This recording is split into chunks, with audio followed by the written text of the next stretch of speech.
नमस्कार साथियों अपन कौटिल्य के बारे में पढ़ रहे थे। तो कौटिल्य के बारे में अपन ने उसका जीवन परिचय पढ़ा, ठीक है।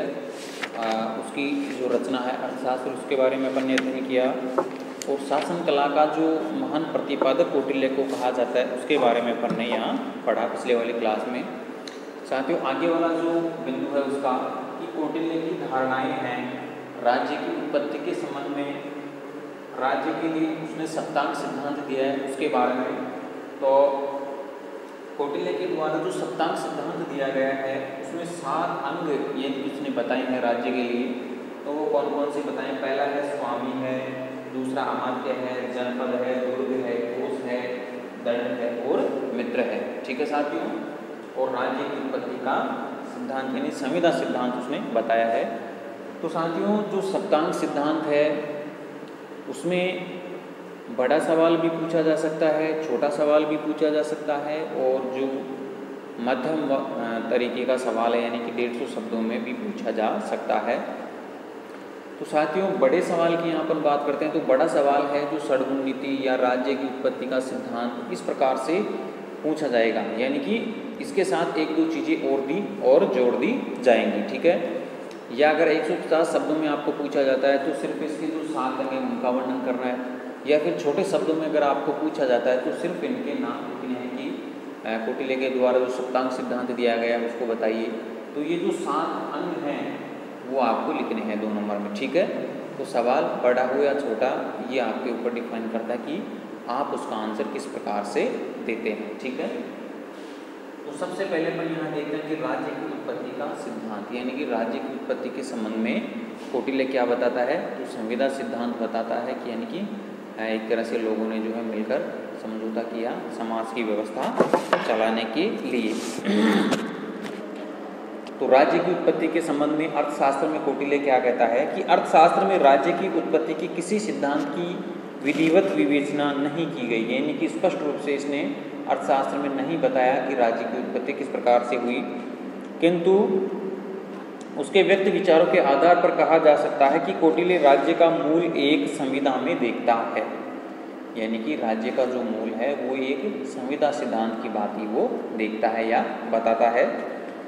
हाब्स के समान ही उसका विश्वास था कि आदिम काल में जब राज्य नहीं था, मानव जीवन घोर कलह और संघर्ष से ग्रस्त था, यानी कि सिस्टमेटिक तरीका समाज में नहीं था, तो समाज में बहुत सी असमानताएं विद्यमान थी, यानी कि घोर अंधविश्वास, लड़ाई झगड़े, ठीक है ना, इस प्रकार चोरी डकैती, इस प्रकार की संभावनाएं चलती थी उस समय। तो कलह और संघर्ष से ग्रस्त था, सर्वत्र अशांति और अव्यवस्था विद्यमान थी, यानी कि समाज में जो है पूरी तरीके से अव्यवस्था फैली हुई थी, और मत्स्य न्याय का बोलबाला था, यानी कि बड़ी मछली जिस प्रकार से छोटी मछली को खा जाती है। शक्तिशाली व्यक्ति निर्बलों पर मनमानी अत्याचार करते थे, यानी कि जो समाज में शक्तिशाली व्यक्ति है वो जो निर्बल व्यक्ति है उन पर अत्याचार करते थे, उनका शोषण वो करते थे। और नग्न हिंसक वृत्ति का अखंड साम्राज्य फैला हुआ था, यानी कि समाज में हिंसक प्रवृत्तियां एक तरह से फैली हुई थी। इस यातना में जीवन से मुक्त होने के लिए मनुष्यों ने विवस्वान के पुत्र मनु को अपना राजा बनाया, जिस प्रकार से अपन ने जो मनु स्मृति पढ़ते हैं उस प्रकार उससे उत्पन्न हुए अन्न का, इस यात्रा में जीवन से मुक्त होने के लिए मनुष्य ने विवस नाम के पुत्र मनु को अपना राजा बनाया। उन्होंने उत्पन्न हुए अन्न का 6वां भाग, व्यापार तथा प्राप्त धन का 10वां भाग और स्वर्ण का कुछ भाग कर के रूप में अपने राजा के लिए नियत किया, यानी कि जनता से कर लेने की प्रवृत्ति राजा ने नियत की। मनुष्य ने राजा की आज्ञाओं के पालन की प्रतिज्ञा की और उसके बदले में राजा ने अपने प्रजातंत्र के धन की रक्षा का वचन दिया, यानी कि मनुष्यों ने कर दिया राजा को और राजा ने उसके बदले मनुष्यों की रक्षा का वचन दिया। इस प्रकार कौटिल्य के राजदर्शन में राज्य की उत्पत्ति में उस संविदा सिद्धांत के दर्शन होते हैं जिसका विशद और व्यापक विवेचन आगे चलकर पश्चिमी विद्वानों हॉब्स लॉक रूसो ने किया, यानी कि जिस प्रकार अपन ने वेस्टर्न पॉलिटिकल थिंकर में पढ़ा था कि हॉब्स, लॉक, रूसो, उन्होंने भी राज्य का संविदा सिद्धांत का प्रतिपादन किया था। उसी प्रकार जब अपन कौटिल्य के विचारों को पढ़ते हैं तो उनमें जो है संविदा सिद्धांत की एक तरह से रचना उन्होंने की राज्य के लिए। संविदा सिद्धांत के आधार पर उन्होंने राज्य की उत्पत्ति बताई है।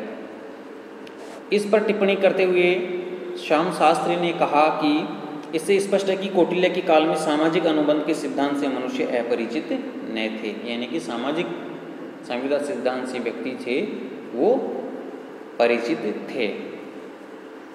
अपने ग्रंथ अर्थशास्त्र में कौटिल्य ने कहीं कहीं राजा के ईश्वरीय अंश का उल्लेख करते हुए राज्य के दैवी सिद्धांत का भी वर्णन किया है, यानी कि राज्य के लिए दैवी सिद्धांत का भी वर्णन कौटिल्य ने अर्थशास्त्र में किया है।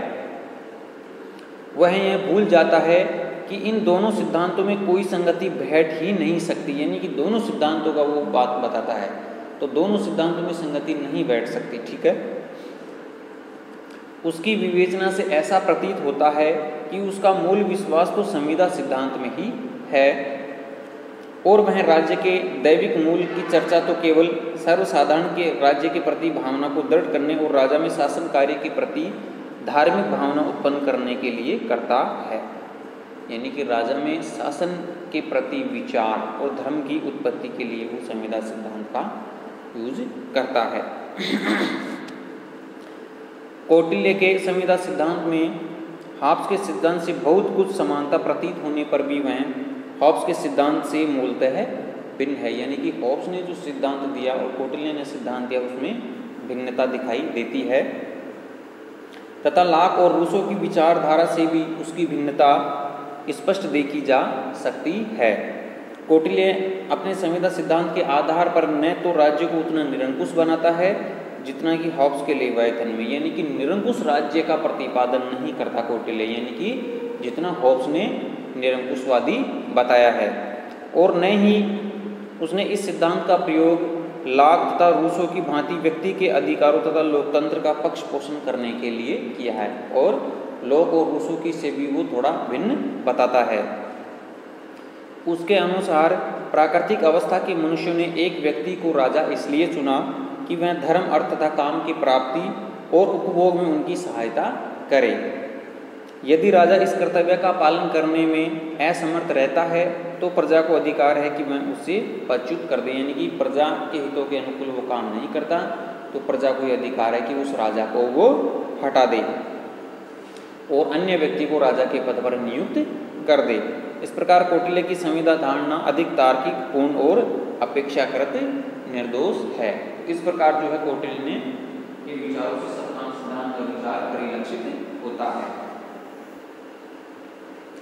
अब साथियों अपन यहाँ देखते हैं कि कौटिल्य ने जो राज्य के लिए सप्तांग सिद्धांत बताया है, स्वामी, अमात्य, जनपद, दुर्ग, कोश, दंड और मित्र, ठीक है, ये आप अपने नोट में लिख लें। अपन इसके बारे में विस्तृत तौर से चर्चा करते हैं।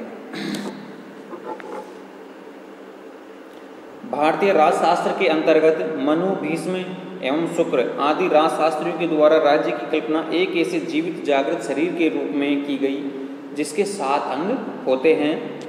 शुक्र नीति में राज्य के इन अंगों की मानव शरीर से तुलना करते हुए, यानी कि शुक्र नीति में तो इन अंगों की मानव के शरीर से तुलना की गई है कि इस शरीर रूपी राज्य में राजा मूर्धा यानी कि सिर के समान है, अमात्य आँख हैं, सुहृद कान है, कोश मुख है, बल मन है, दूर्घ हाथ है और राष्ट्र पैर है, यानी कि इन अंगों की तुलना जो शुक्र नीति है उसमें मानव के शरीर से की गई है।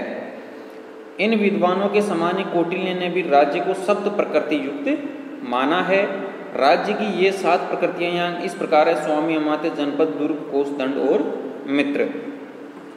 तो सबसे पहले अपन देखते हैं स्वामी, यानी कि सबसे मुख्य कर्ता धर्ता राज्य का जो है स्वामी या राजा है। कौटिल्य के अनुसार राज्य का प्रधान अंग है, राजा राज्य का प्रधान अंग है और राजा की महत्वपूर्ण स्थिति को दृष्टि में रखते हुए उसे स्वामी का नाम दिया गया है। स्वामी से उनका अर्थ आदेश देने वाले, शासन करने वाले से है, यानी कि आदेश देने वाले और शासन करने वाले से है। उनके विचारानुसार राजा में अनेक गुण होने चाहिए, यानी कि जो राजा होगा वो अधिक गुणवान और ज्ञानी होगा, जैसे विनय, विवेक, शास्त्र ज्ञान, समयानुकूल व्यवहार करने की योग्यता, प्रजा के पोषण और रक्षण की क्षमता, शत्रु और मित्र का ज्ञान, शत्रु की त्रुटियों को समझने की शक्ति और चापलूसी में न फंसने की जागरूकता। वे राजा को राज्य हित में आवश्यकता अनुसार सभी प्रकार के कार्य करने की छूट देता है, यानी कि जिस प्रकार राज्य को आवश्यकता है राजा उसी प्रकार के कार्य करे। परंतु उनका विचार है कि राजा का व्यक्तिगत आचरण श्रेष्ठ होना चाहिए तथा उसे स्वयं व चरित्रवान होना चाहिए, यानी कि जो राजा का जो आचरण है वो श्रेष्ठ होना चाहिए और संयमी व चरित्रवान होना चाहिए, यानी कि बहुत से गुण उसमें होने चाहिए राजा में। ठीक है, तो राज्य के लिए स्वामी या राजा का पद बहुत इम्पोर्टेंट है। ठीक है, यहाँ साथ ही दूसरे की बात करते हैं अमात्य।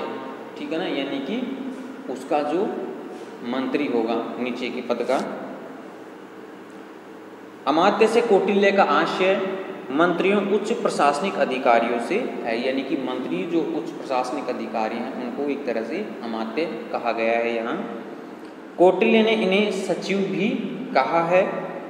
कौटिल्य के अनुसार राजा को चाहिए कि वह निष्ठावान तथा योग्य व्यक्तियों को ही अमात्य पद पर नियुक्त करे, यानी कि कौटिल्य कहता है कि जो राजा है वो योग्यवान और निष्ठावान व्यक्तियों को ही अमात्य के पद पर वो नियुक्त करे तथा अपने सहपाठियों, संबंधियों और सिफारिशी लोगों को अमात्य न बनावे, यानी कि राजा के जो सहयोगी हैं या सहपाठी हैं, संबंधी हैं या सिफारिश जिसकी की जाती है उन लोगों को अमात्य यहाँ नहीं बनाया जाना चाहिए यदि वे इसकी पात्रता न रखते हो, यानी कि इसके लिए वो योग्य नहीं है और किसी की सिफारिश है या संबंधित कोई व्यक्ति जानकार है तो उनको अमात्य नहीं बनाया जाना चाहिए।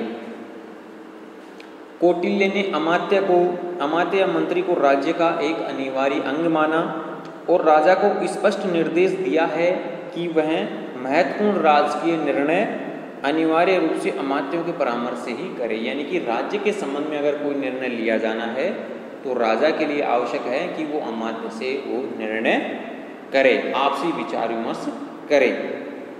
कौटिल्य ने अमात्यों की निश्चित संख्या का निर्धारण नहीं किया है, यानी कि कौटिल्य ने अमात्यों की जो संख्या है कि भाई राज्य के लिए इतनी संख्या होनी चाहिए ये फिक्स नहीं किया है। उसका विचार है कि राजा राजकीय कार्यों हेतु आवश्यकता के अनुरूप संख्या में अमात्यों की नियुक्ति करे, यानी कि राज्य के लिए जितने व्यक्ति या अमात्यों की जरूरत है उसके अनुसार राजा ये चीज फिक्स कर सकता है। ठीक है, तो दूसरा अंक अमात्य के लिए बताया है। तीसरे अंक की यहाँ बात करते हैं साथियों जनपद के संबंध में क्या बताया है।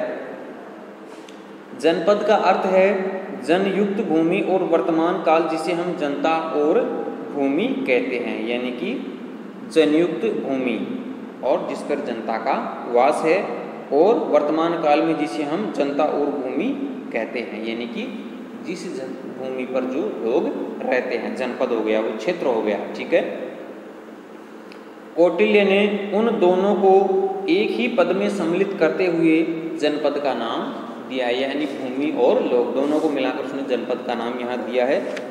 प्लेटो और अरस्तु की भांति कौटिल्य ने जनता और भूमि दोनों का अलग अलग वर्णन भी किया है।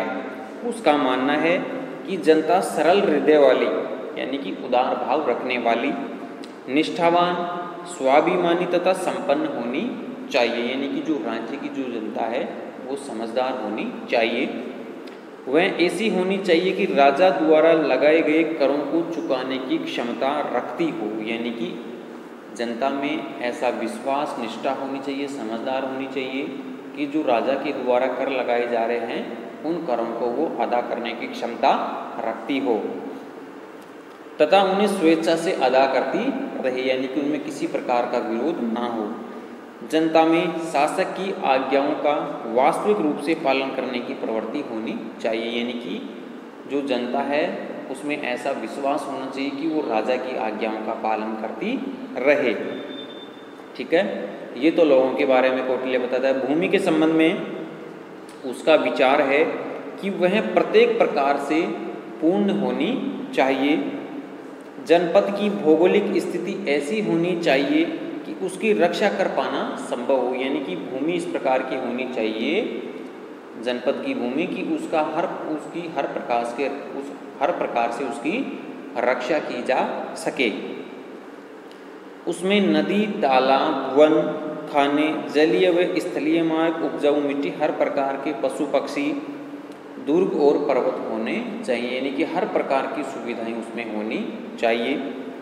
कौटिल्य पड़ोसी राज्यों के विषय में भी विचार व्यक्त करते हुए कहते हैं कि सीमावर्ती राज्य अधिक शक्तिशाली नहीं होने चाहिए। और दूसरी बात ये कौटिल्य बताता है कि जो राज्य की भूमि है उसके जो पड़ोसी राष्ट्र हैं वो अधिक यहाँ शक्तिशाली नहीं होने चाहिए। तो इस प्रकार जो कौटिल्य है वो जनपद के विषय में यहाँ बताता है। नंबर 4 राज्य के लिए उसने बताया है दुर्ग, यानी कि कौटिल्य ने दुर्गों की अलग अलग श्रेणियां बताई हैं, जैसे जल दुर्ग बताया है, वन दुर्ग बताया है, धानवन दुर्ग बताया है, पर्वतीय दुर्ग बताया है। ठीक है, तो कौटिल्य के अनुसार दुर्ग भी राज्य का उतना ही महत्वपूर्ण अंग है जितनी जनता और भूमि अथवा राजा। राज्य की रक्षात्मक स्थिति और आक्रामक शक्ति दोनों का प्रतीक है, यानी कि दुर्ग जो है राज्य की रक्षात्मक शक्ति और आक्रामक शक्ति दोनों का प्रतीक है। दुर्ग मजबूत और ऐसे होने चाहिए जिसमें सेना के लिए अच्छी मोर्चेबंदी हो और पानी, भोज्य सामग्री तथा बारूद का उचित प्रबंध रहे, यानी कि जैसे मान लीजिए युद्ध की स्थिति है तो राज्य में गोला बारूद, सुरक्षित प्रकार की समुचित व्यवस्था होनी चाहिए। दुर्ग 4 प्रकार के होते हैं। औद्गिक जो चारों ओर पानी से घिरे हुए हों, पार्वत जो पर्वतों के बीच में हो, धानवन जो निर्जन मरु प्रदेश में बना हो, और वन दुर्ग जो वनों के बीच में हो, यानी कि 4 प्रकार के कौटिल्य ने यहाँ दुर्गों की बात की है। औद्गिक दुर्ग, पार्वत दुर्ग, धानवन और वन दुर्ग। कौटिल्य का मत है कि औद्गिक दुर्ग और पार्वत दुर्ग राज्य की रक्षा की दृष्टि से उपयोगी होते हैं। धानवन दुर्ग और वन दुर्ग का उपयोग राजा स्वयं पर आपत्ति के समय उनमें छिपकर अपनी रक्षा के लिए करता है, यानी कि धानवन दुर्ग और वन दुर्ग का जो उपयोग है वो राजा स्वयं संकट के समय अपनी रक्षा के लिए करता है। तो इस प्रकार दुर्ग के बारे में कौटिल्य ने बताया है। नंबर 5वां सप्तांग सिद्धांत में बताया है कोष, यानी कि जो कोष का जो भंडार है, संपत्ति का जो भंडार है वो समुचित मात्रा में होना चाहिए। कौटिल्य कोष को बहुत महत्व देता है, संभवतया स्वामी के बाद सर्वाधिक, यानी कि दूसरे नंबर पर इसको सबसे ज़्यादा महत्व दिया है कौटिल्य के द्वारा। कौटिल्य के अनुसार राज्य के पास भरा पूरा कोष और आय के स्थायी स्रोत होने चाहिए, यानी कोष हमेशा जो है भरा हुआ होना चाहिए और आय के जो स्रोत हैं वो हमेशा स्थायी होने चाहिए। इस संबंध में उसका विचार है कि राजा प्रजा से उपज का 6ठा भाग ले, यानी कि जो उपज है उसका 6ठा भाग राजा के द्वारा लिया जाना चाहिए, तथा कोष में बहुमूल्य धातुएं व मुद्राएं पर्याप्त मात्रा में होनी चाहिए। कौटिल्य के अनुसार कोष धर्मपूर्वक एकत्रित किया होना चाहिए, यानी कि अन्याय पूर्वक जो है धन लोगों से नहीं लिया जाना चाहिए। तो जो कोष है वो धर्मपूर्वक एकत्रित किया होना चाहिए और वह मात्रा में इतना अधिक हो कि अब उसमें विपत्ति काल में भी दीर्घ समय तक निर्वाह किया जा सके, यानी कि कोष इतना होना चाहिए, उसका भंडार इतना होना चाहिए कि संकट काल के समय भी कोष जो है अधिक दिनों तक लोगों की सहायता कर सके। ठीक है ना। कौटिल्य ने राजा को परामर्श दिया है कि वह कोष संग्रह के कार्य में लगे हुए कर्मचारियों और अधिकारियों पर पूरी तरह निगरानी और नियंत्रण रखे, यानी कि कोष जो इकट्ठा करेंगे राजा के प्रशासनिक अधिकारी और मंत्री, उन पर राजा का पूर्ण नियंत्रण होना चाहिए। कौटिल्य ने अपेक्षा की है कि कोषाध्यक्ष को कोष के संबंध में सदैव पूर्ण जानकारी रखनी चाहिए जिससे राजा द्वारा सूचना मांगे जाने पर वह तत्काल सूचना दे सके। यानी कि जो कोषाधिकारी है उसको पूरी सूचना होनी चाहिए, और अगर राजा कोष के संबंध में जानकारी मांगता है तो तुरंत सूचना उपलब्ध करवाई जानी चाहिए। नंबर 6 यानी कि दंड या सेना के संबंध में बात करता है यहाँ कौटिल्य। तो राज्य की सुरक्षा के लिए सेना का विशेष महत्व है। कौटिल्य का कहना है कि जिस राजा के पास अच्छा सैन्य बल होता है उसके मित्र तो मित्र बने ही रहते हैं, किंतु शत्रु तक भी मित्र बन जाते हैं। यानी कि राजा के पास अगर शक्तिशाली सेना है तो अधिक प्रदेशों को वो जीत सकता है, और जो शत्रु हैं वो भी मित्र बन जाते हैं। सैनिक अस्त्र शस्त्र के प्रयोग में भली भांति प्रशिक्षित, वीर, स्वाभिमानी तथा राष्ट्र प्रेमी होने चाहिए। यानी कि सैनिक जो है बिल्कुल ईमानदार और जो है देश प्रेमी की भावना रखने वाले होने चाहिए। वह क्षत्रिय वर्ग को सेना में नियुक्ति के लिए सर्वाधिक उपयुक्त मानता है। यानी कि सेना में जो है अधिक से अधिक क्षत्रिय होने चाहिए, किंतु उसका विचार है कि आवश्यकता पड़ने पर वैश्य और शूद्रों को भी सेना में नियुक्त किया जा सकता है। यानी कि ब्राह्मण, क्षत्रिय, वैश्य और शूद्र जो 4 वर्ण हैं उनमें क्षत्रियों को वो सेना में अधिक सम्मिलित करने की बात करता है, और कौटिल्य कहता है कि अगर आवश्यकता हो तो शूद्र और वैश्यों को भी सेना में शामिल किया जा सकता है। कौटिल्य ने यथासंभव ब्राह्मणों को सेना में भर्ती न करने का परामर्श दिया। यानी कि ब्राह्मणों को सेना में भर्ती नहीं किया जाना चाहिए। उसे आशंका है कि यदि ब्राह्मण सेना में भर्ती हुए तो वे शत्रु द्वारा आदर सत्कार करने पर उसे क्षमा कर सकते हैं। कौटिल्य ने शौर्य आदि गुणों की परीक्षा के उपरांत ही सैनिकों की नियुक्ति का परामर्श दिया है। यानी कि उनकी एक योग्यता निश्चित की जानी चाहिए और उसमें सफल होने वाले लोगों को ही सेना में शामिल किया जाना चाहिए। उसे सैनिकों को युद्ध कार्य के लिए कठोर प्रशिक्षण दिए जाने तथा सेना को अनुशासित रखने पर बल दिया है। यानी कि सेना में अनुशासन होना चाहिए और सैनिकों की जो व्यवस्था है सैनिक प्रशिक्षण वो बहुत कठोर होनी चाहिए। कौटिल्य ने कहा संतुष्ट सेना विजय की कुंजी है। यानी अगर सेना हर प्रकार से संतुष्ट है तो वो विजय दिला सकती है। अतः सैनिकों को अच्छा वेतन व अन्य सुविधाएं प्रदान करने हेतु संतुष्ट तथा प्रसन्न रखा जाना चाहिए। यानी कि सैनिकों को या सेना को हमेशा प्रसन्न और संतुष्ट रखा जाना चाहिए। यहाँ साथियों नंबर 7 की बात करते हैं मित्र की। कौटिल्य के अनुसार मित्र भी राज्य का एक आवश्यक अंग है। उसके अनुसार मित्र आनुवंशिक होना चाहिए, न कि कृत्रिम। यानी कि वह ऐसा हो जो जब भी सहायता की आवश्यकता पड़े सहायता के लिए आए तथा उससे संबंध विच्छेद की भावना नहीं। यानी कि जब भी मित्र की सहायता हो तो हमेशा सहायता के लिए उपलब्ध हो। तो इस प्रकार जो है कौटिल्य ने 7 अंगों की यहाँ चर्चा की है साथियों। सबसे पहला उसने बताया है स्वामी, अमात्य, जनपद, दुर्ग, कोष, दंड और मित्र। तो ये आप अपने नोट कर लें, इनके संबंध में जो है आपसे पूछा जा सकता है। अब कौटिल्य ने इन अंगों की सापेक्षिक महत्ता की बात की है। तो कौटिल्य कहता है कि राज्य की इन 7 अंगों की विवेचना के साथ ही इन अंगों की सापेक्ष महत्व पर भी विचार दिया। इन 7 अंगों के संबंध में मनु, भीष्म और शुक्र जैसे पुराने आचार्यों का मत तो था कि स्वामी, अमात्य, जनपद, दुर्ग, कोष, दंड और में ये महत्व की दृष्टि से क्रमानुसार हैं। अर्थात स्वामी अमात्य की अपेक्षा और अमात्य जनपद की अपेक्षा अधिक महत्वपूर्ण है।